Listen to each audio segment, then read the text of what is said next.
অন্তর্বর্তী সরকারের প্রধান কাজ নিরপেক্ষ নির্বাচন দেয়া তারেক রহমান, দ্রুত নির্বাচনের দাবি। খাদের কিনারা থেকে দেশের অর্থনীতি তুলে আনার চেষ্টা করছে সরকার, অর্থ উপদেষ্টা।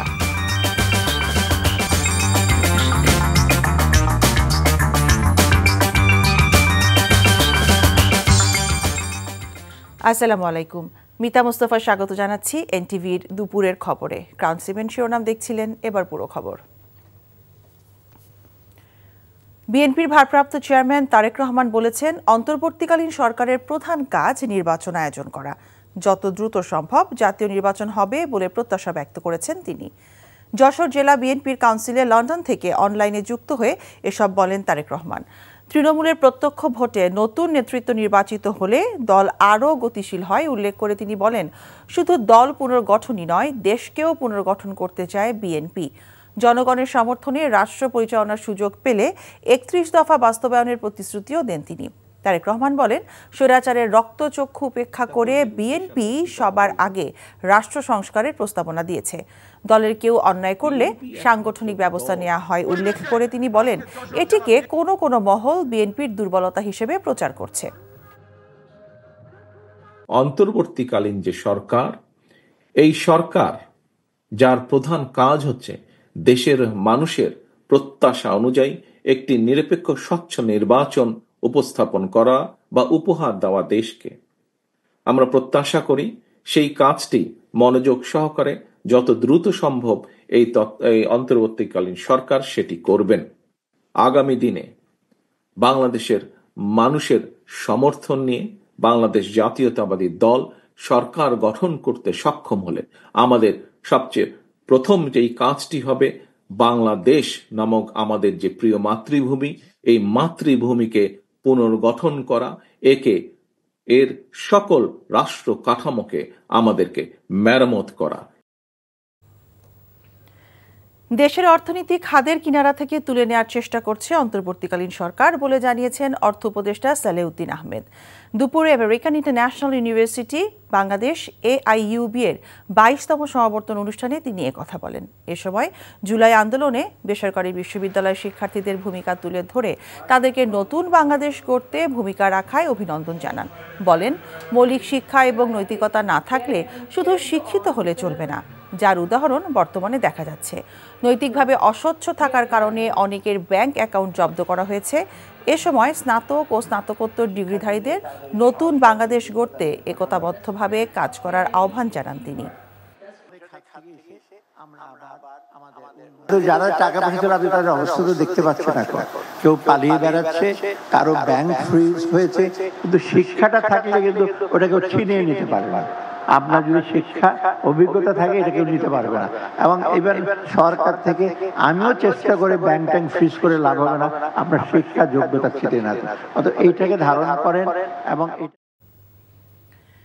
ফ্যাসিস্ট পতনের পর নতুন বাংলাদেশ বিনির্মাণে সবার আন্তরিক হওয়া উচিত বলে মন্তব্য করেছেন বিএনপি মহাসচিব মির্জা ফখরুল ইসলাম আলমগীর। জাতীয় প্রেসক্লাবে প্রয়াত বিশিষ্ট সাংবাদিক মাহফুজুল্লাহর মরণোত্তর 21শে পদকপ্রাপ্তি উপলক্ষে আলোচনা সভায় এমন মন্তব্য করেন তিনি। বলেন, নতুন বাংলাদেশ নির্মাণে নতুনরা অবদান রাখলে প্রবীণদের অবদানও ভুলে যাওয়া যাবে না। এ সময় তিনি আরও বলেন, দীর্ঘদিন ধরে রাজনৈতিক দলগুলোর ফ্যাসিবাদের বিরুদ্ধে লড়াইয়ের চূড়ান্ত পর্যায়ে ছিল জুলাই আগস্টের আন্দোলন। সাংবাদিক মাহফুজুল্লাহর স্মৃতিচারণ করে বলেন, প্রগতিশীল মানুষ ছিলেন তিনি, সাদাকে সাদা কালোকে কালো বলতেন, ছিলেন নৈতিক একজন ব্যক্তি।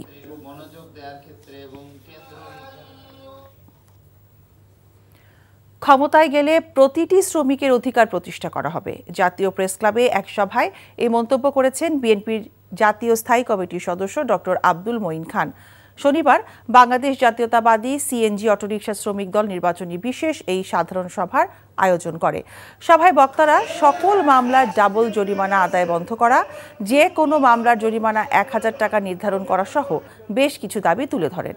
এ সময় বিশেষ অতিথির বক্তব্যে বিএনপি চেয়ারপারসনের উপদেষ্টা বীর মুক্তিযোদ্ধা অ্যাডভোকেট মুজিবুর রহমান সারোয়ার বলেন, আগে স্থানীয় সরকার নির্বাচন নয়, দিতে হবে জাতীয় সংসদ নির্বাচন।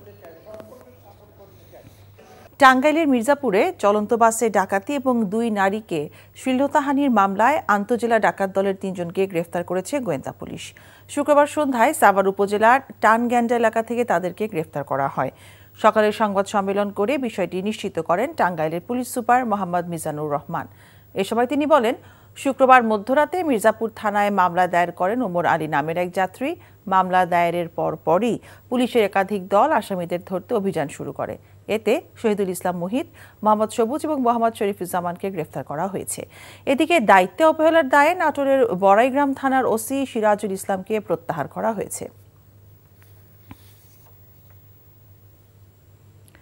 প্রশাসনের আশ্বাসে সড়ক অবরোধ প্রত্যাহার করেছে কারখানার শ্রমিকরা। এর আগে বেলা 11:30টায় বকেয়া বেতনের দাবিতে ঢাকা মানিকগঞ্জ সড়ক অবরোধ করে হেমায়েতপুর ঋষিপাড়ায় এলাকার বসুন্ধরা গার্মেন্টসের শ্রমিকরা। এতে সড়কে যান চলাচল বন্ধ হয়ে যায়। শ্রমিকরা জানায়, এর আগেও বকেয়া বেতনের দাবিতে শ্রমিকরা কারখানার অভ্যন্তরে আন্দোলন করে, তবে গার্মেন্টস কর্তৃপক্ষ ব্যবস্থা গ্রহণ করেনি। পরে শ্রমিকরা বিক্ষোভ মিছিল করলে সেনাবাহিনীর আশ্বাসে সড়ক থেকে অবরোধ তুলে নেয়। কিন্তু মালিকপক্ষ বেতন পরিশোধ নিয়ে টালবাহানা শুরু করলে আবারও তারা সড়কে নেমে আসে।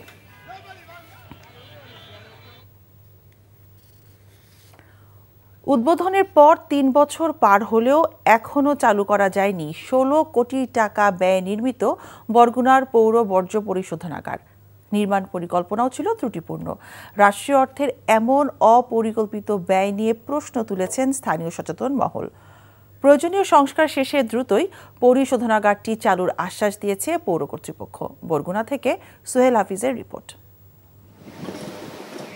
বরগুনা পৌর শহরে বর্জ্যের স্তূপ। দীর্ঘ 20 বছরেরও বেশি সময় ধরে শহরের ঘনবসতিপূর্ণ সোনাখালী এলাকায় এভাবেই ফেলা হচ্ছে বর্জ্য।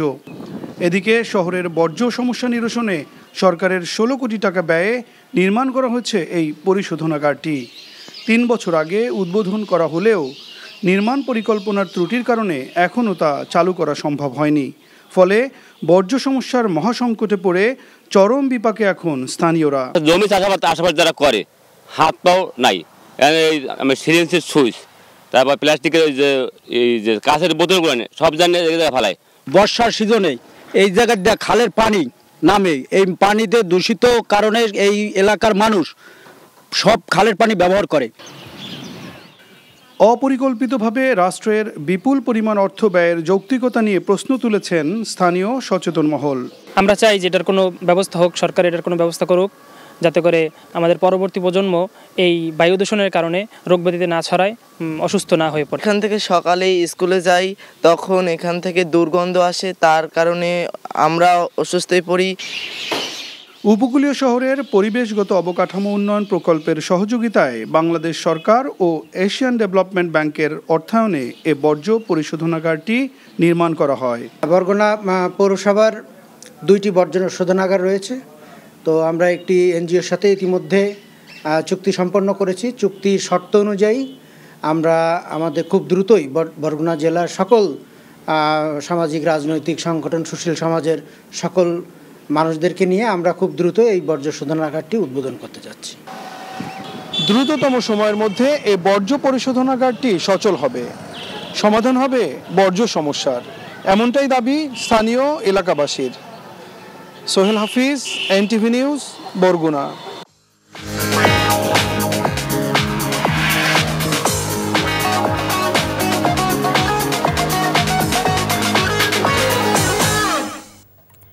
মার্কেন্টাইল ব্যাংক অর্থনীতির খবর।